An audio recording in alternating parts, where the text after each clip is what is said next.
तेज हितपति जानी, लक्ष्मण राम चरण रति मानी। बचपन से ही राम जी के चरणों में इनकी अपार अगाध रति। ऐसे लक्ष्मण जी महाराज, लक्ष्मणो लक्ष्मी संपन्न। और तीसरा अर्थ जो है लक्ष्मण, जिसने अपने मन को लक्ष्य में लगा दिया उसका नाम लक्ष्मण। तो जीव का एकमात्र लक्ष्य परमात्मा है, ब्रह्म परमात्मा ही लक्ष्य है, और जीव अपने मन को अपने लक्ष्य में लगा दे। इसको वेदांत में, उपनिषद में एक रूपक के माध्यम से प्रस्तुत किया गया। क्या रूपक? कहते हैं आत्मानम रथिनम विद्धि शरीरम रथम एवतु। बड़ा सुंदर रूपक है कि ये आत्मा ही सारथी है, वो रथी है। आत्मानम रथिनम विद्धि, ये आत्मा ही रथी है, महारथी वीर। और शरीरम रथमेवतु, और ये शरीर रथ है। इस शरीर रूपी रथ पर आत्मा रूपी महारथी बैठा है। इंद्रियाणि हन्याहु, और शरीर की जो इंद्रियां हैं वो घोड़े हैं जो इस रथ को खींचेंगे। और मनः प्रग्रहमेव तत्, और मन जो है वो उन घोड़ों की लगाम है। मनः प्रग्रहमेव तत्, क्यों बोले मन इंद्रियों से जुड़ा रहता है, लगाम घोड़े से जुड़ी रहती है। लगाम ढीली हुई, घोड़ा भागने लगा। उसी तरह मन की लगाम ढीली हुई तो इंद्रियां अपने अपने विषय की ओर दौड़ने लगती। इंद्रियाणि हयान्याहुः मनः प्रग्रहमेव तत्। लेकिन उस मन रूपी प्रग्रह को, लगाम को पकड़ने वाला सारथी कौन है? बोले बुद्धि ही। बुद्धि जो है ये सारथी है, बुद्धि ही सारथी है, और मन लगाम है, इंद्रियां घोड़े हैं, शरीर जो है ये रथ है, और आत्मा इसमें बैठा हुआ महारथी है जो युद्ध के लिए निकला। अब युद्ध में जीतना है, लक्ष्य वेधन करना है। घोड़े ठीक दिशा में चलें, लगाम ढीली न हो ले पावे, बुद्धि रूपी सारथी सावधान रहे, तब महारथी इस युद्ध को जीतेगा। और युद्ध क्या है? बोले अपने लक्ष्य का वेधन करना है। लक्ष्य वेधन के लिए धनुष और बाण चाहिए, और लक्ष्य तय हो जाए। लक्ष्य क्या है? तो वेदों ने कहा कि प्रणवो धनुस्सरो ह्यात्मा ब्रह्म तल्लक्ष्यमुच्यते। भगवान के मंत्र को, भगवान के नाम को, गुरु प्रदत्त जो मंत्र है, उपासना का जो मंत्र तुम्हें प्राप्त हुआ, वो मंत्र ही मानो धनुष है। अपनी आत्मा को ही बाण बना करके रखना है। और ब्रह्म तल्लक्ष्यमुच्यते, और ब्रह्म ही लक्ष्य है। उस लक्ष्य में अपने मन को केंद्रित करके जब बाण छोड़ दो, आत्मा रूपी बाण जा करके उस लक्ष्य को प्राप्त कर ले, ब्रह्म रूपी लक्ष्य को। यही सारथी का जो है वीरत्व है, यही उसकी वीरता है। ये वेदांत में इस रूपक के माध्यम से समझाने का प्रयास किया कि जीवात्मा को ब्रह्म की प्राप्ति करनी चाहिए। ये प्रेरणा दे रही है श्रुति, वेद, इस रूपक के माध्यम से। तो कहते हैं कि उस लक्ष्य की प्राप्ति जो होगी, ब्रह्म तल्लक्ष्यमुच्यते, वो कब मिलेगा? बोले जब उसमें मन लगेगा। लक्ष्य में जब मन लग जाएगा तभी आप लक्ष्य का वेधन कर पाएंगे। और लक्ष्य में मन नहीं लगा है तो लक्ष्य का वेधन कैसे हो सकता है? इसीलिए कहते हैं लक्ष्य मन। लक्ष्य का मन का मतलब ही है जिसने अपने मन को अपने लक्ष्य परमात्मा में लगा दिया। यही जीव का स्वरूप है। जीव का यही स्वरूप है कि वो अपने मन को लक्ष्य में, परमात्मा में लगा दे। लक्ष्मण सौमित्रिम लक्ष्मणमिति शत्रुघ्नम परम तथा। और इसके बाद गुरुदेव वशिष्ठ ने सुमित्रा जी के छोटे पुत्र को गोद में लिया और कहा, राजन इनका नाम शत्रुघ्न है। दशरथ जी ने पूछा, गुरुदेव शत्रुघ्न का अर्थ क्या है? तो गुरुदेव वशिष्ठ ने कहा कि शत्रुघ्नो नित्य शत्रुघ्न, शत्रुघ्नो नित्य शत्रुघ्न। जो नित्य शत्रुओं का विनाश करते हैं उनका नाम शत्रुघ्न है। शत्रुघ्नो नित्य शत्रुघ्न। ये शत्रुघ्न शब्द का अर्थ वाल्मीकि जी ने अयोध्या कांड के प्रारंभ में प्रथम श्लोक में ही कहा। वहीं से ये कथा शुरू होती है अयोध्या कांड की कि शत्रुघ्नो नित्य शत्रुघ्नः नीत प्रीति पुरस्कृतः गच्छता मातुल कुलम भरतेन तदानघ। शत्रुघ्नो नित्य शत्रुघ्नः नीतः प्रीति पुरस्कृतः। शत्रुघ्नो नित्य शत्रुघ्न, जो नित्य शत्रुओं का संहार करते हैं उनको कहते हैं शत्रुघ्न। शत्रुओं का जो संहार कर दे, ये शत्रुघ्न का अर्थ है। कौन से शत्रु का? तो वाल्मीकि जी कहते हैं नित्य शत्रुघ्न, जो नित्य शत्रु का विनाश करे। शत्रु दो प्रकार के होते हैं, एक नित्य शत्रु, एक अनित्य शत्रु। अनित्य शत्रु कौन है? बोले जो संसार की किसी वस्तु के कारण आपका शत्रु बना है, वो अनित्य शत्रु। संसार में जितनी शत्रुता होती है, विरोध होता है, केवल तीन चीजों से होता है: धन, प्रतिष्ठा और स्त्री। इन तीन के कारण ही संसार में विग्रह होता। कहीं भी लड़ाई झगड़ा शत्रुता विरोध तो केवल तीन कारण: धन के लिए, प्रतिष्ठा के लिए और स्त्री के कारण। फिर इसी के और भेद होते चले जाते हैं, अनेक कारण बन जाएं, लेकिन मूल तीन कारण हैं। सामान्य भाषा में कहते हैं जर जोरू जमीन, तीन से ही सब सारा विग्रह। हमारे अयोध्या में एक महात्मा हुए बनादास जी, बड़े अच्छे भगवान के भक्त। तो बनादास जी का एक दोहा है, वो कहते हैं देखो ज से बड़ा सावधान रहना। बोले कितने ज? बोले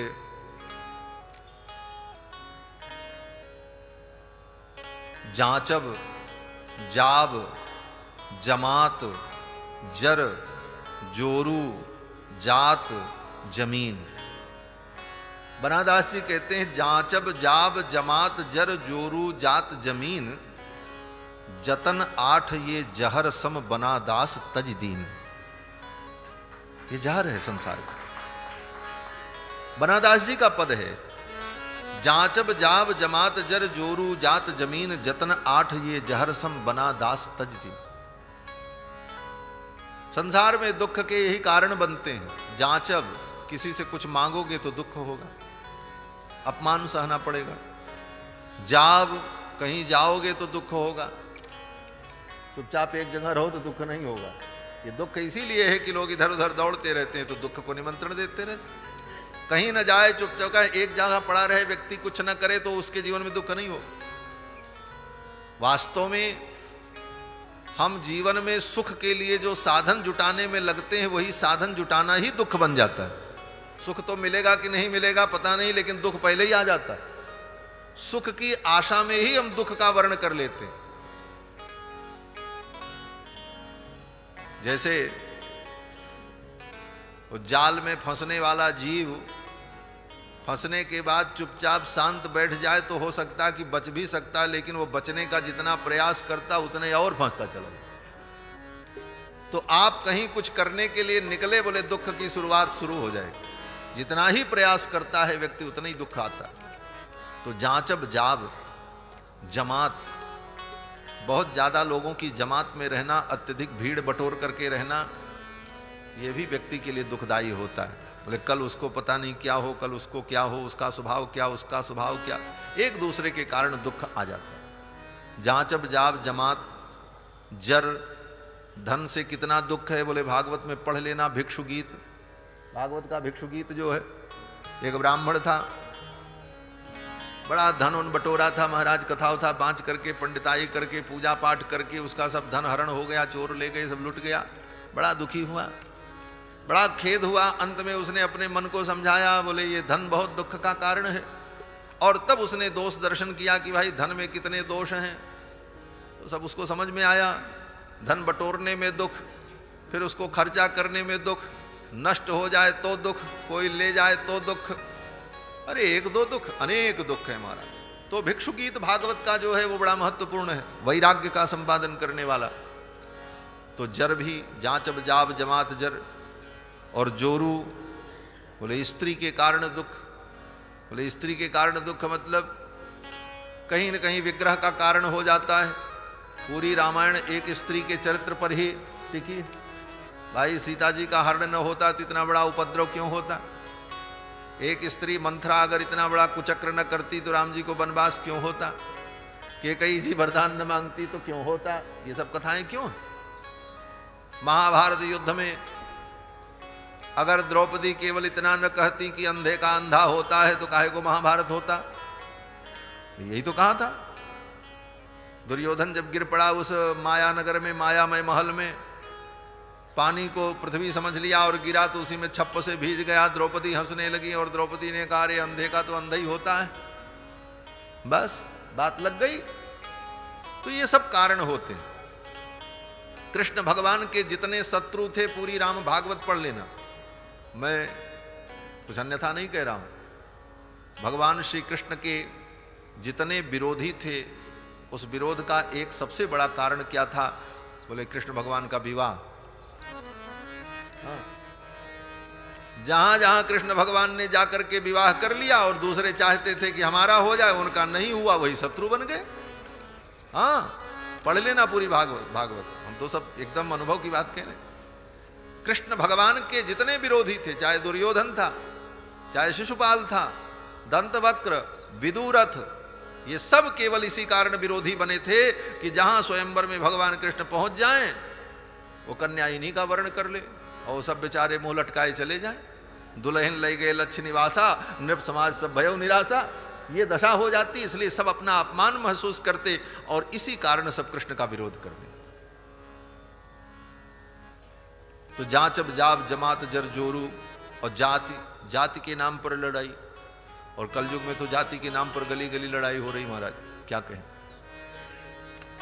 और कहते क्या है? बोले जातिवाद। देखो, जाति तो थी, है और रहेगी। जाति कभी समाप्त नहीं हो। जाति तो होनी चाहिए, जाति होना खराब नहीं है, जातिवाद खराब है, जातिवाद नहीं है। जातियां तो अनादिकाल से रही हैं और सभी जातियां रही और अपने अपने धर्म का सबने पालन किया, लेकिन किसी जाति में किसी जाति के प्रति द्वेष भाव नहीं था, जातिवाद नहीं था। समाज का दोष जाति नहीं है, समाज का दोष जातिवाद है। और ये जातिवाद नेताओं के द्वारा पैदा किया। नेता लोग इसके कारण हैं, धर्मशास्त्र कारण नहीं। आज लोग पानी पी पी करके धर्म को गालियां देते हैं। इन ब्राह्मणों ने, ऋषियों ने, मुनियों ने, स्मृतियों में मनु जी ने ये लिख डाला, वो लिख डाला। लिखा तो लाखों वर्ष से था, लेकिन तब कभी ऐसा नहीं था। आज ही क्यों है? विचार करना। ये जातिवाद दोष है, जाति दोष नहीं। जाति तो सनातन है। स्वयं भगवान कहते हैं चातुर्वर्ण्यम मया सृष्टम गुणकर्म विभागशः। श्रीमद् भगवत गीता पढ़ लेना। भगवान कृष्ण कहते हैं इन चारों वर्णों को मैंने बनाया। चातुर्वर्ण्यम मया सृष्टम गुणकर्म विभागशः, और उनके अलग अलग गुण और कर्म हमने निर्धारित किए। ये भगवान कहते हैं चातुर्वर्ण्यम मया सृष्टम गुणकर्म विभागशः। चारों वर्ण की सृष्टि भगवान ने की और उनके वर्ण के अनुकूल उनके कर्म का भगवान ने निर्धारण किया। तो जाति तो अनादि है। जाति का मतलब होता है जन्मना।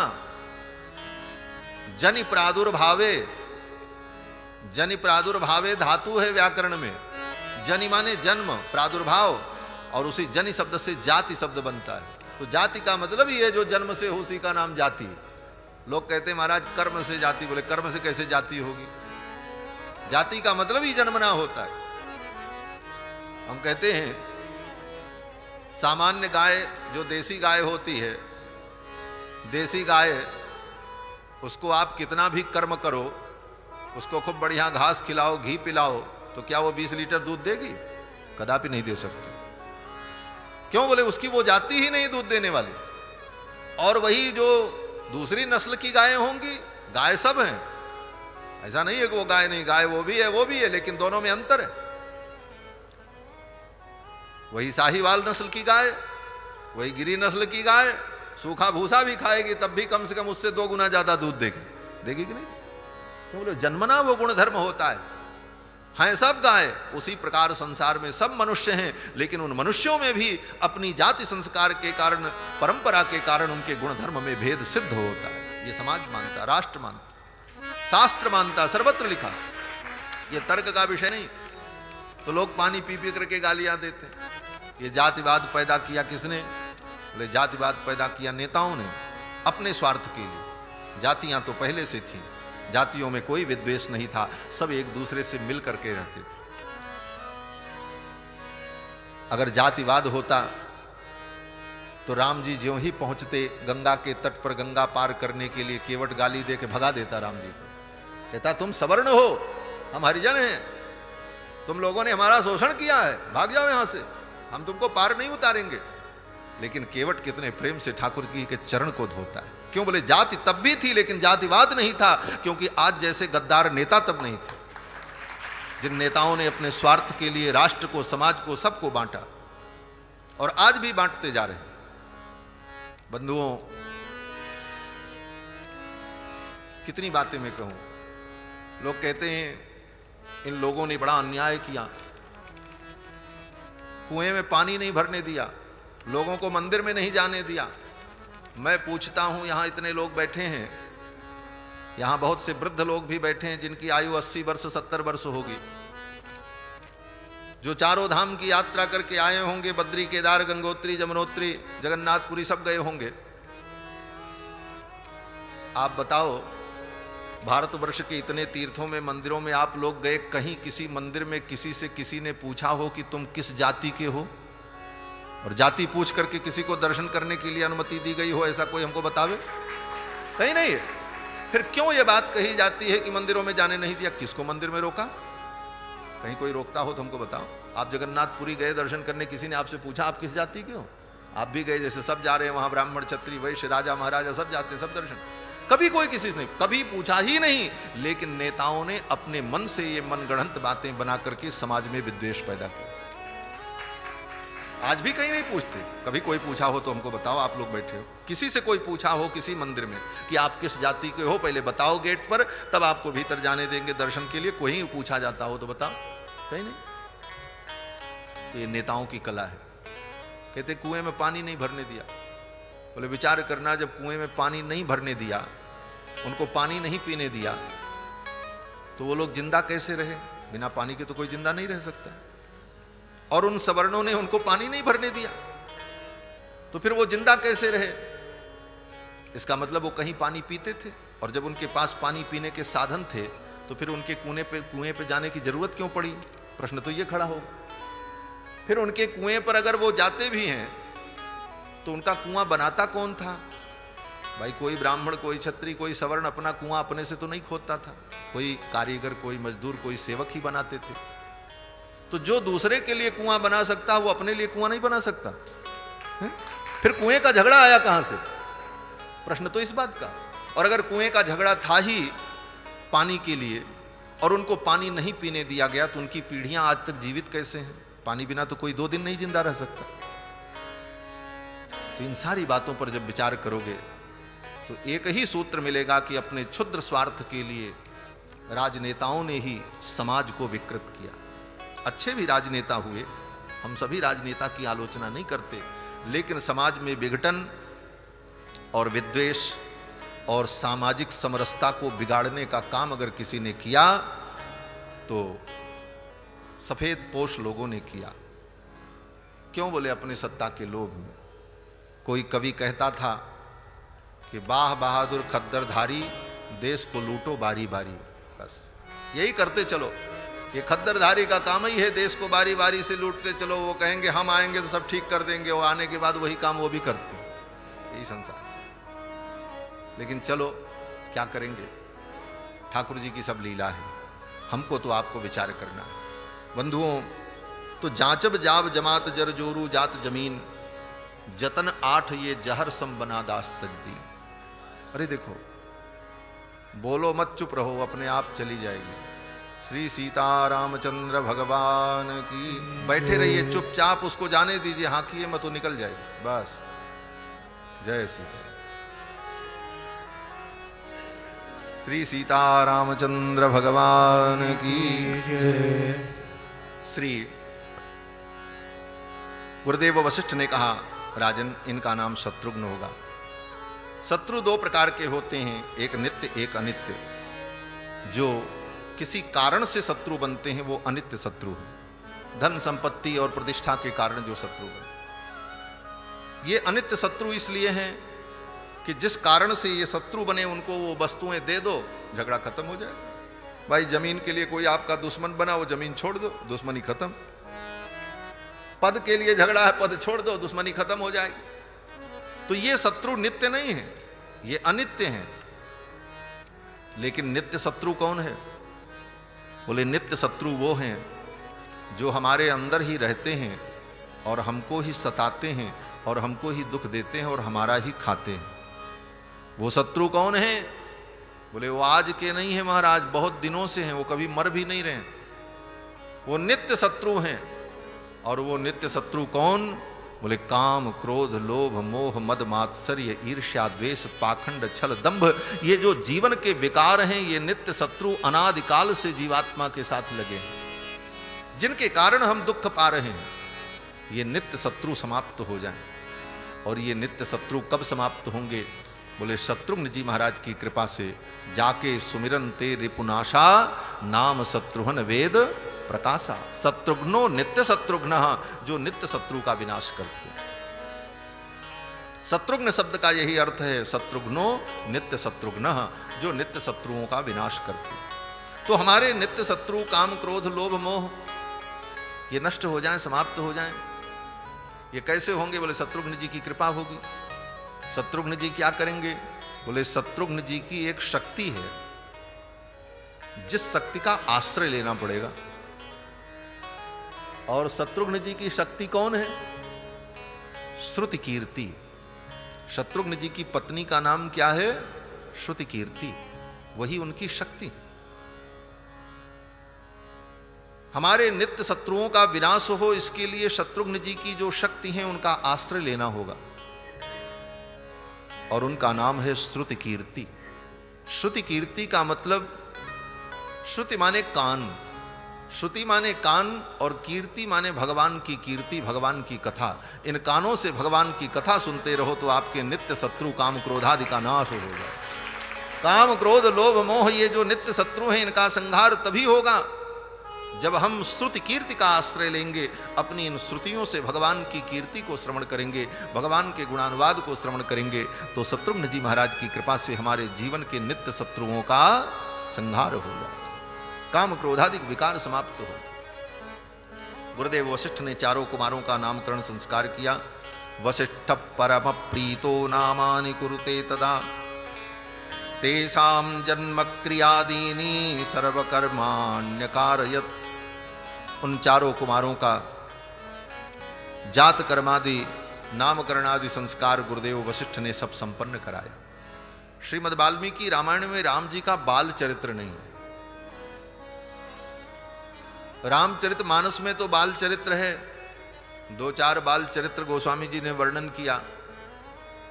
एक बाल चरित्र वर्णन किया, क्या? बोले भोजन करत बोल जब राजा नहीं आवत तज बाल समाजा। सब आप जानते हैं। अन्य ग्रंथों में गोस्वामी जी ने वर्णन किया कि चंद्रमा को देख करके भगवान मचल गए, कबहू की शशि मांगत आर करें, कबहू प्रतिबिंब निहार डरें। अनेक बाल लीलाओं का वर्णन किया। और एक चौपाई में तो गोस्वामी जी ने कह ही दिया कि बाल चरित हरि बहुविधि कीना, अति आनंद दासन कह दीना। भगवान ने अनेक बाल चरित्र किया, लेकिन महर्षि वाल्मीकि ने भगवान के किसी बाल चरित्र का वर्णन नहीं किया।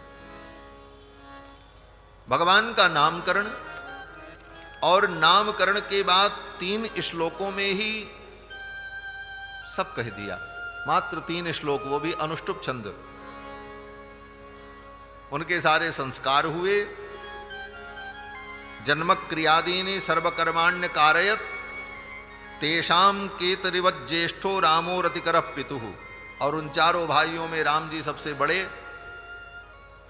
ध्वज के समान, पिता को अत्यंत प्रिय, और पढ़ लिख करके सर्वे वेद विदस्सूराः सर्वे लोक हिते रताः। चारों भाई सब कुछ पढ़ लिख करके वेद वेदांत के पंडित हो गए और लोक हित में लगे रहते थे।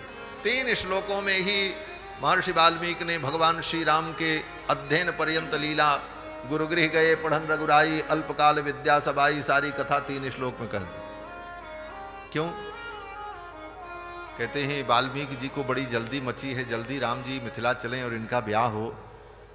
क्यों? आगे बोले जो काम करने के लिए इनका अवतार हुआ है, जब तक अयोध्या से निकलेंगे नहीं तब तक वो काम शुरू नहीं होगा। और काम क्या है भगवान का? बोले असुरों के संहार के लिए और दीनों पर कृपा करने के लिए तो ठाकुर का अवतार हुआ।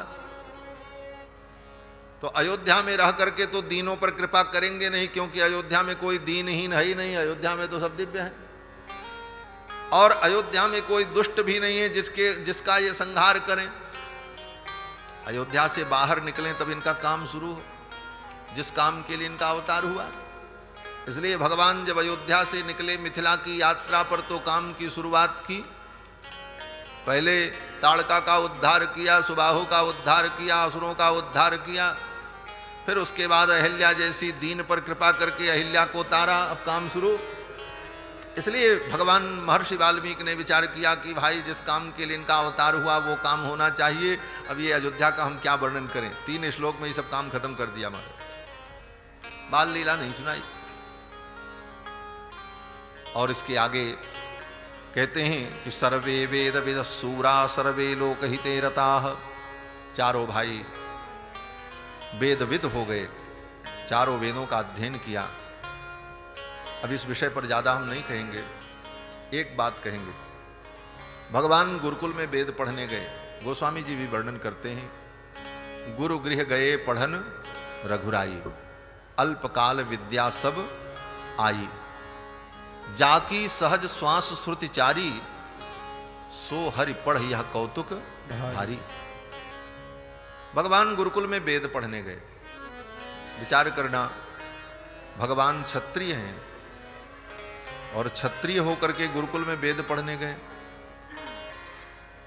उनको कोई पंडिताई करनी थी कि जजमानी करनी थी?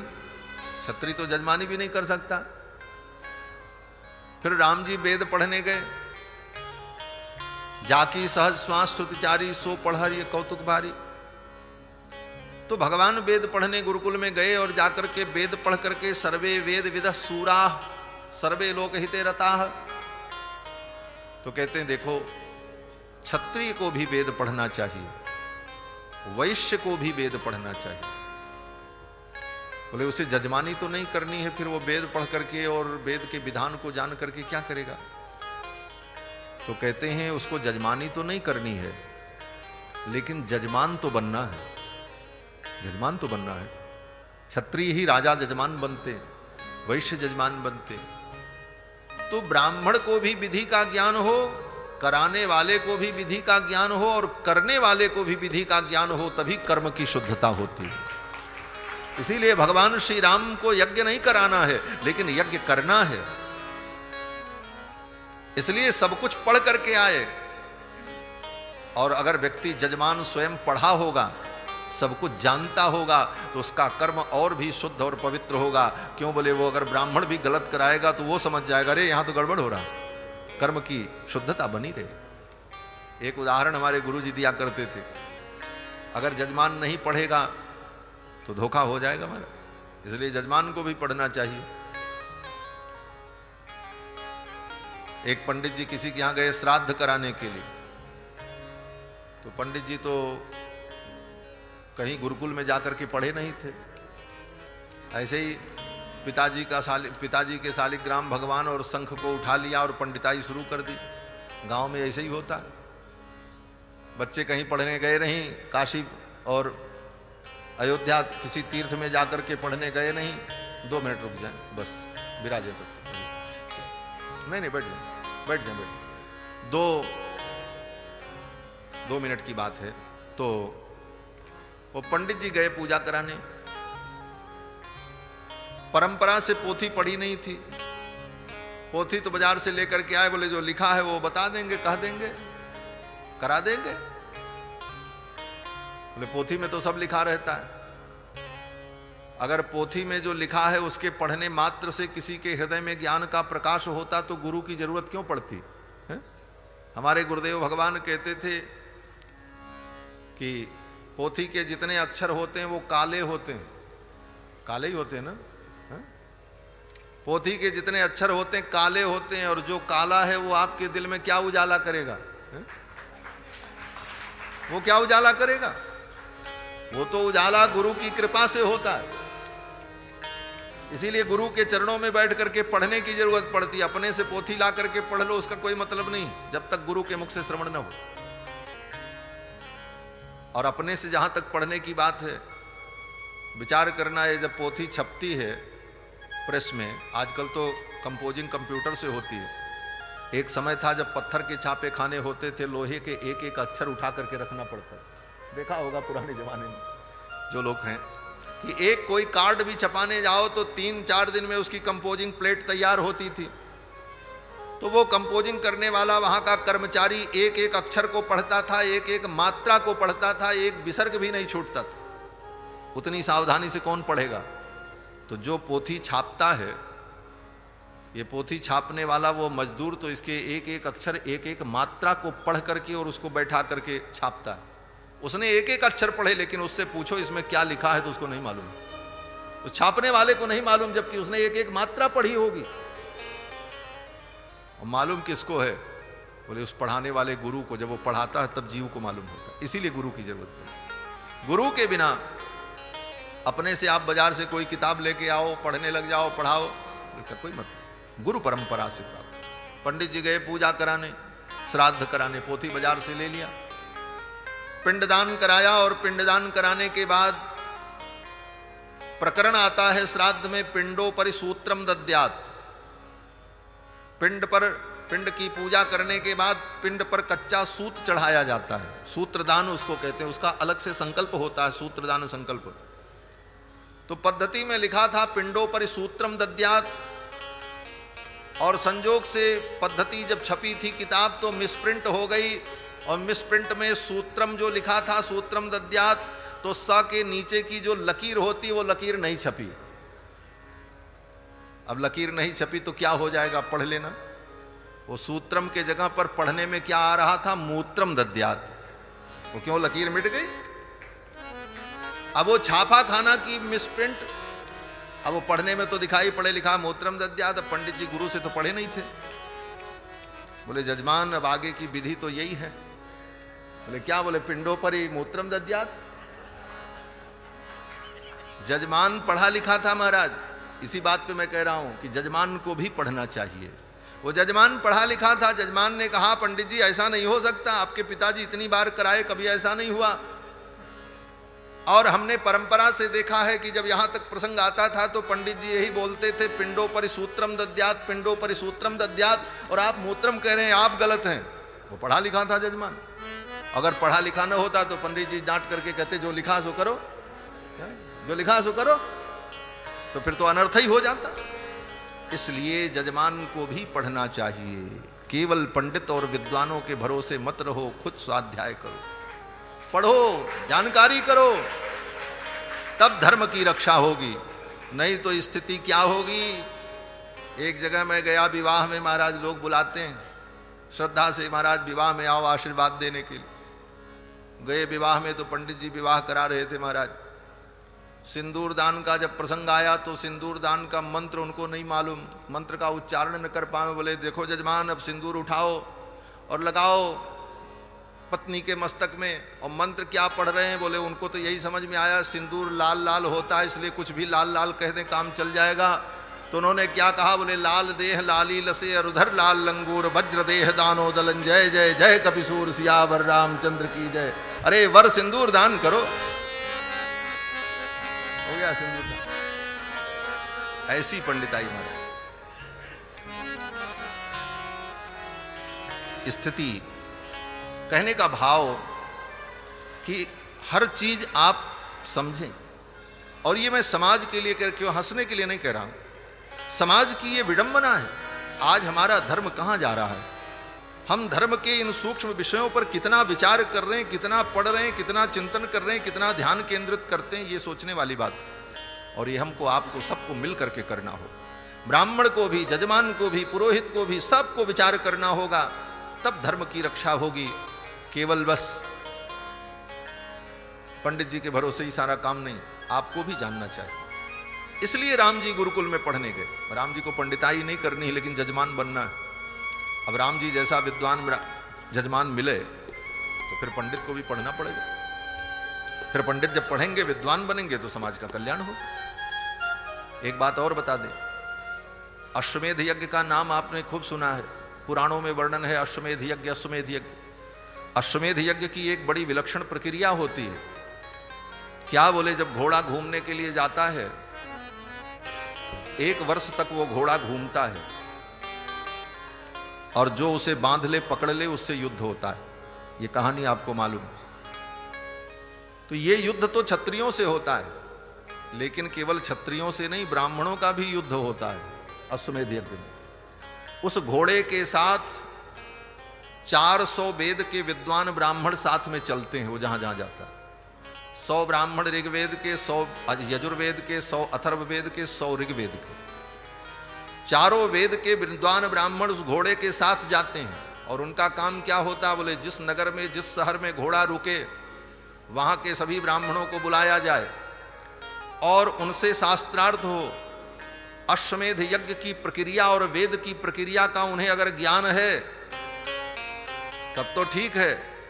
अगर उनको अश्वमेध यज्ञ की विधि नहीं मालूम, वेद की विधि नहीं मालूम, कर्मकांड की विधि नहीं मालूम, तो राजा का शासनादेश होता है कि वो 400 ब्राह्मण उनको अगर फेल कर दें कि भाई ये पास नहीं हुए, इनको विधि का ज्ञान नहीं है, तो उनका सारा धन हरण करके राजा के कोष में जमा कर दिया।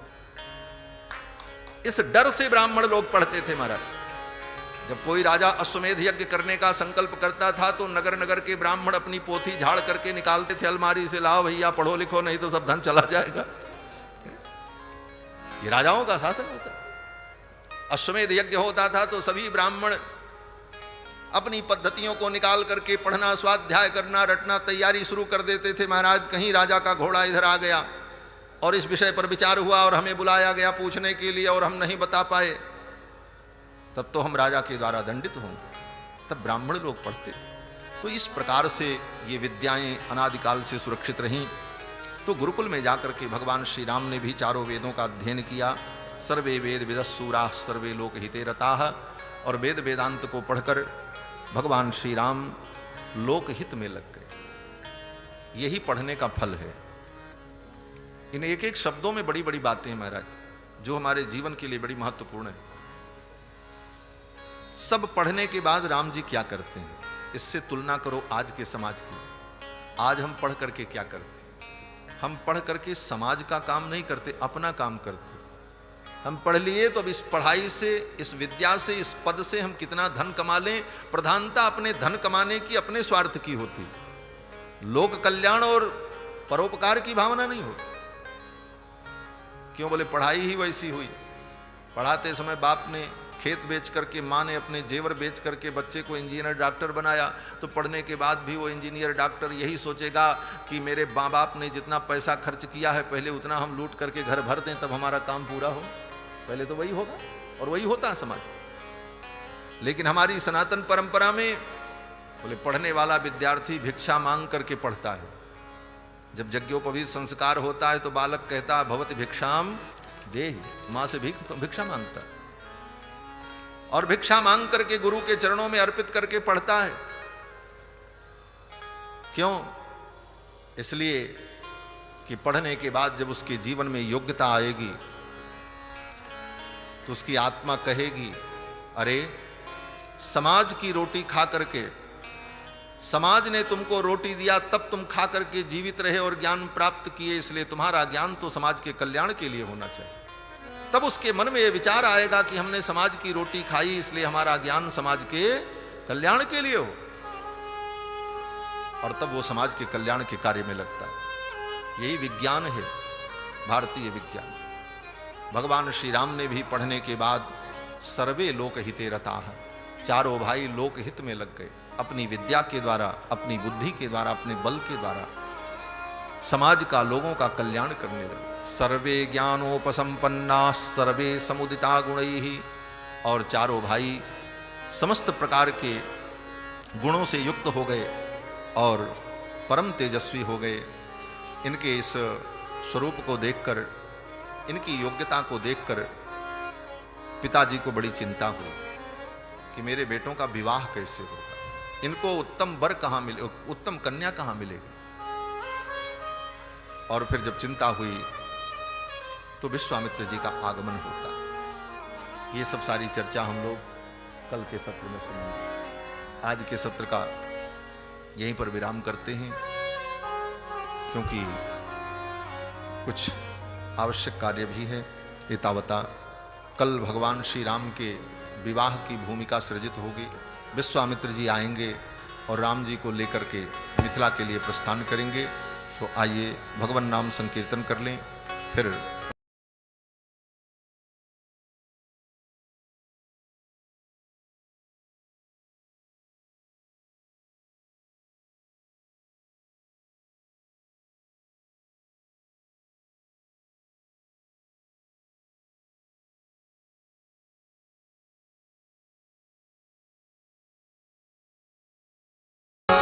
श्री राम जय राम जय जय राम, श्री राम जय राम जय जय राम, श्री राम जय राम जय जय राम, श्री राम जय राम जय जय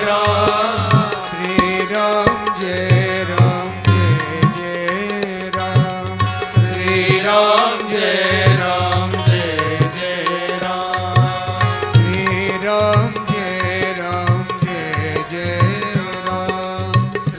राम जय राम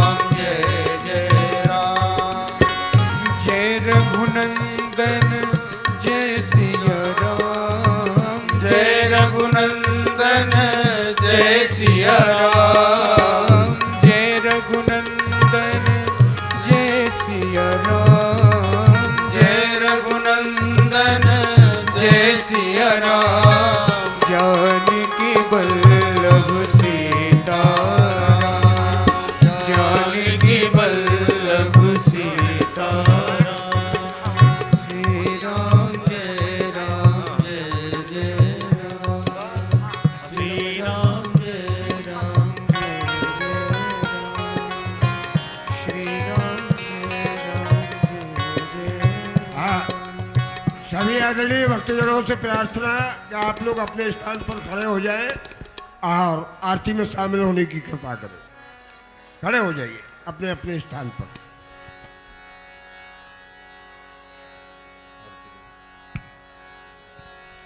आरती श्री रामायण जी की, कीरति कलित ललित सियपी की।